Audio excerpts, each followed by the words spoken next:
अच्छे लोग दुखी क्यों रहते हैं और पापी पाखंडी लोग सुखी क्यों रहते हैं? इस बात के दो कारण हैं, अच्छे बुरे, ये दोनों ही कारण इस वीडियो में मैं आपके लिए बताऊंगा।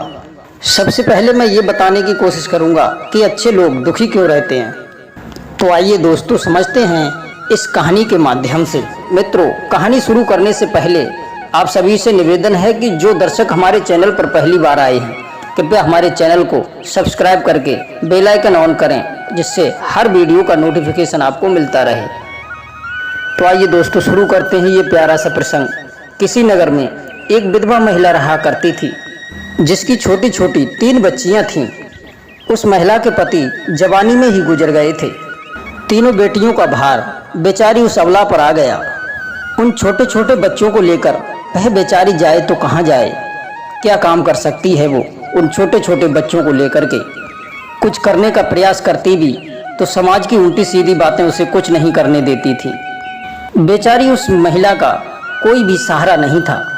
अपने पति को याद करके उस बेचारी की आंखों में आंसू आ जाते थे और वह ऐसे तैसे करके अपनी बच्चियों को पाल रही थी। दोस्तों, पति के गम में और उन 3 बेटियों के चिंता में वह बेचारी बीमार पड़ गई। इन छोटे छोटे बच्चों की परवरिश कैसे होगी? इनका आगे चल करके इनका भविष्य कैसा होगा? यही सब सोच सोच कर एक दिन उसकी अचानक तबीयत खराब हो गई। उस बेचारी अबला का अंतिम समय आ गया और यमराज का एक दूत उस महिला को लेने के लिए भी पृथ्वी पर आ गया। वह यमदूत उस नज़ारे को देख करके दुविधा में पड़ गया। उसने देखा वह बेचारी विधवा महिला जमीन पर पड़ी है और छोटी छोटी 3 बच्चियां उसके सीने से चिपटी हुई हैं। वे तीनों बेटियां रो रो करके अपनी मां को जगा रही थीं।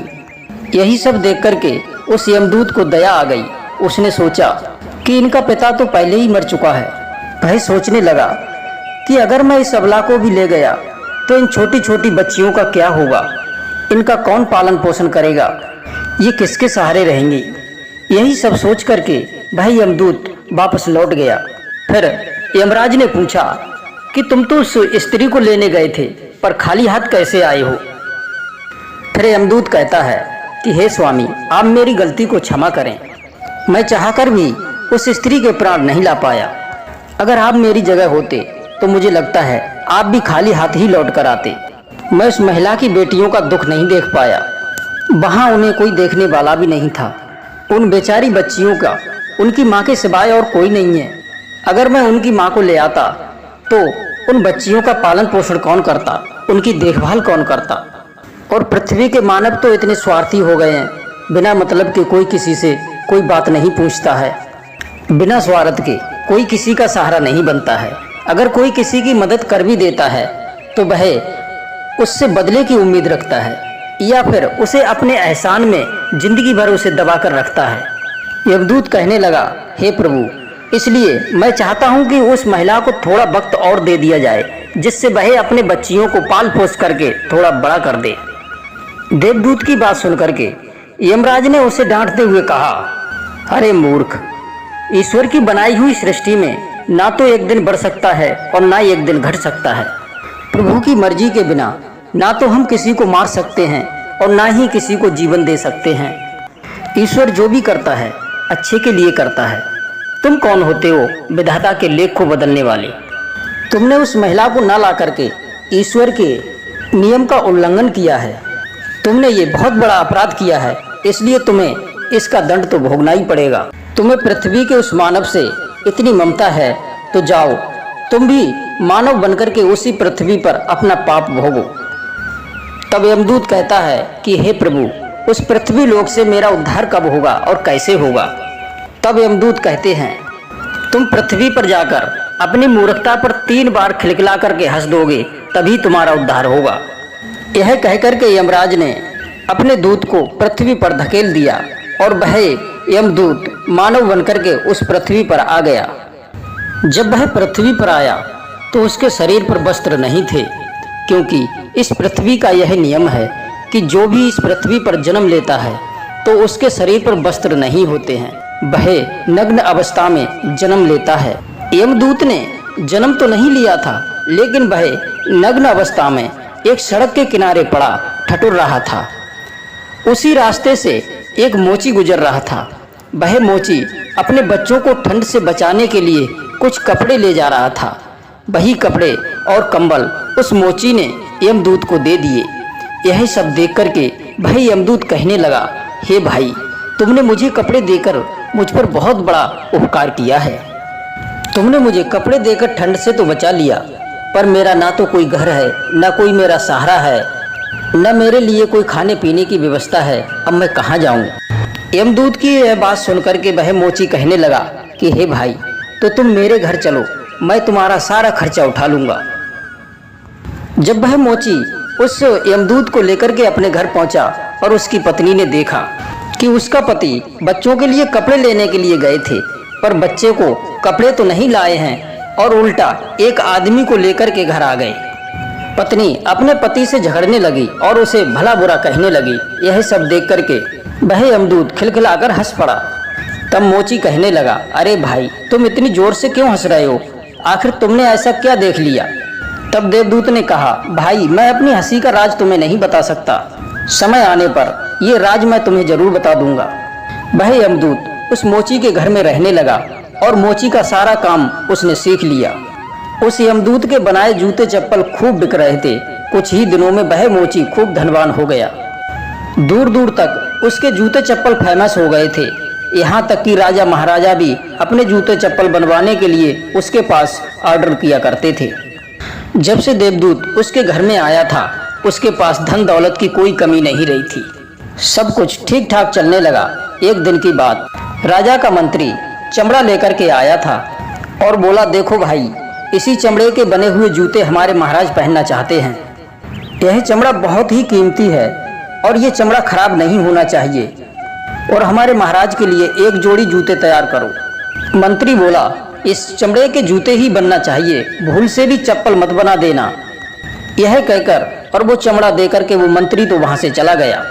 इधर मोची ने भी यमदूत को समझा दिया कि देखो, इसके जूते ही बनना है और चमड़ा भी बहुत कम है, भूल से भी इसकी चप्पल मत बना देना।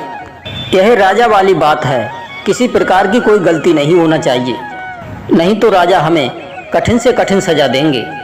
मोची के इतना समझाने के बावजूद भी यमदूत ने उस चमड़े की चप्पल ही बनाई। चप्पल देख करके मोची की तो सांसें सी रुक गईं। यह सब देख करके वह यमदूत को डांटने लगा। यहाँ तक कि डंडा लेकर के मोची उस यमदूत को मारने के लिए दौड़ा और कहने लगा, अरे मूर्ख, इतना कहने के बावजूद भी तूने उस चमड़े से चप्पल ही बना दी।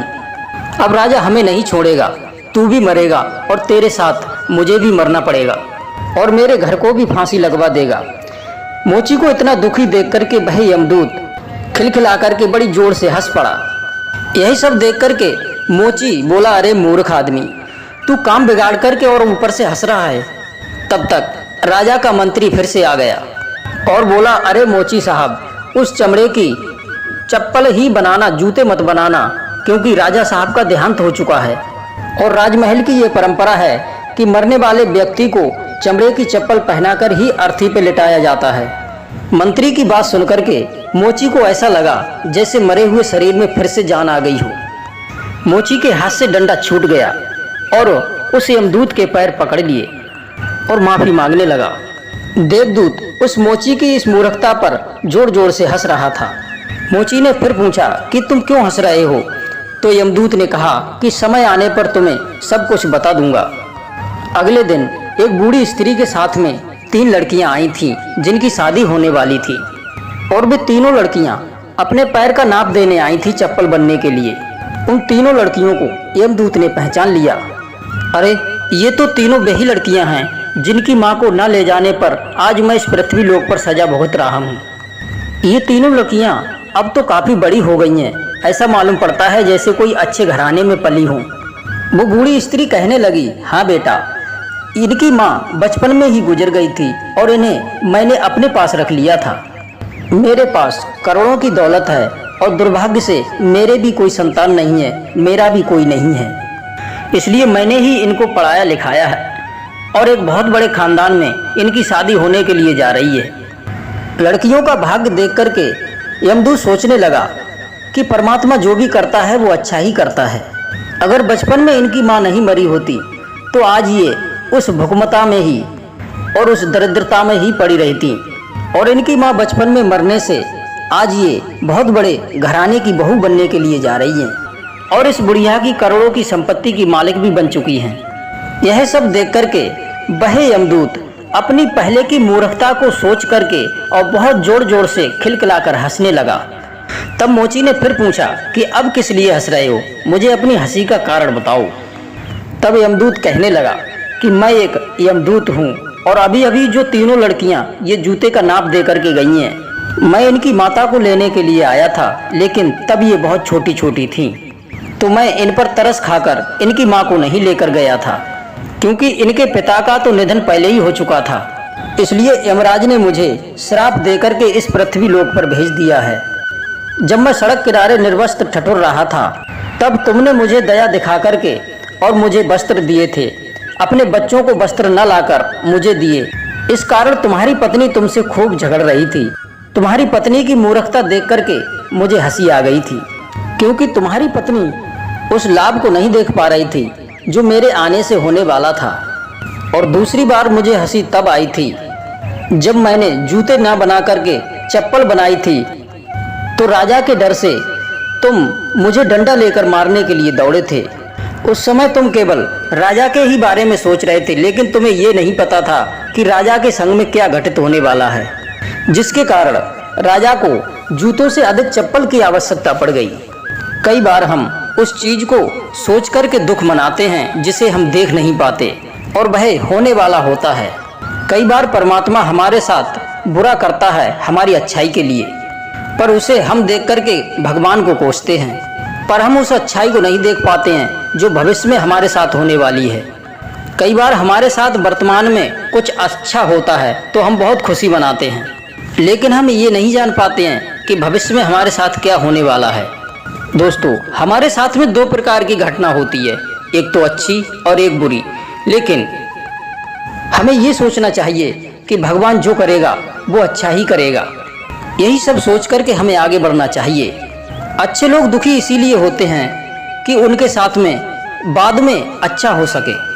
और दूसरी बात ये होती है कि अच्छे लोग हमेशा भगवान से जुड़े रहते हैं और अच्छे लोगों को भगवान से जुड़े रहना बहुत ज़रूरी है। इसीलिए भगवान उन्हें दुख देते हैं ताकि ये हमेशा हमें याद करते रहें।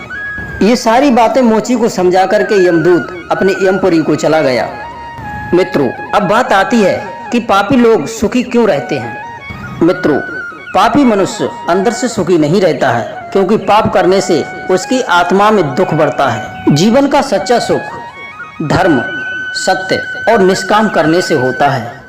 यह सब करने से मनुष्य शुद्ध बुद्धि, शांति और आनंद की प्राप्ति करता है। अच्छे लोग दुखी नहीं रहते हैं, लेकिन कभी कभी उन्हें कठिनाइयों का सामना करना पड़ता है। वे अपने दुख को छुपा कर रखते हैं और दूसरों को खुश करने का प्रयास करते हैं। अच्छे लोग दृढ़ता और सामर्थ्य से दुख का सामना करते हैं और सफलता की ओर बढ़ते हैं। इसलिए अच्छे लोग दुखी नहीं होते हैं। वे अपने अंदर की शक्ति से समस्याओं का सामना करते हुए सफलता की ओर बढ़ते हैं।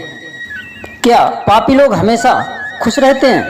नहीं, पापी लोग हमेशा खुश नहीं रहते हैं।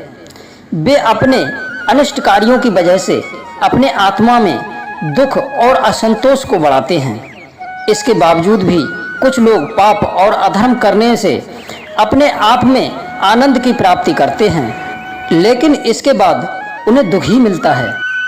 मित्रों, सत्य, धर्म और निष्काम कर्म के अनुसरण से ही व्यक्ति सही सुख को प्राप्त करता है। अब बात करते हैं कि सुखी मनुष्य कौन है।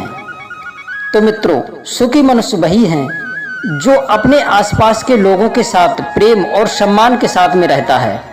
जो व्यक्ति सत्य, धर्म और निष्काम करने पर विश्वास रखता है और दूसरों की मदद करने के लिए हमेशा तैयार रहता है।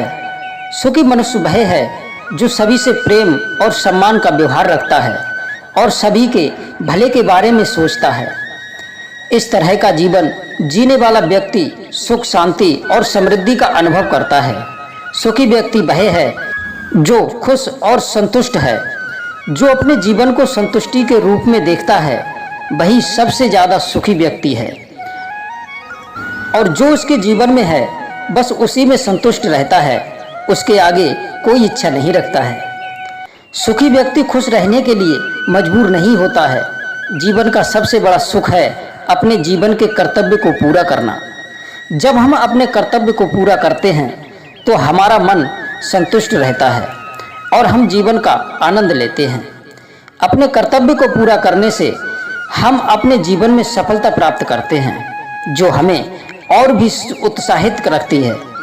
और इसके अलावा अपने परिवार, रिश्तेदारों और अपने मित्रों के साथ समय बिताता है और सेवा करना जीवन के सबसे बड़े सुख हैं। व्यक्ति को सबसे बड़ा दुख तब होता है जब वह अपने प्रियजनों को खो देता है। अपने प्रियजनों की मृत्यु का दुख सबसे अधिक असहनीय होता है।